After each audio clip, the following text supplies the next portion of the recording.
Hello good morning. आज चाहिँ फेरि रोटी नै बनाउँदैछु म। रोटी हेर्नुहुन्छ हातले फेरि मेरो चाहिँ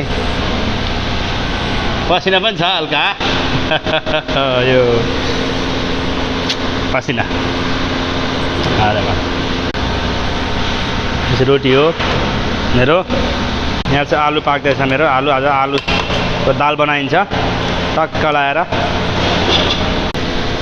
किचनमा चाहिँ बहुत गर्मी छ है, गर्मी छ किचनमा, गरम गर्मी छ।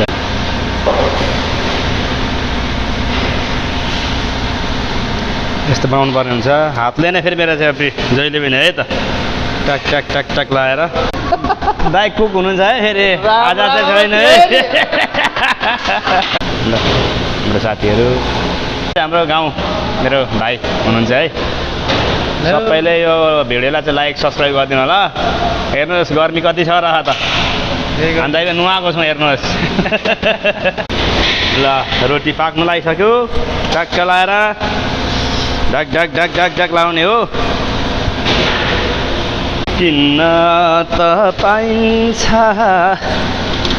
पानी फ्रिजको अनि हावा एसीको, तर बिर्सनै सक्दैन गाउँ बेसीको है।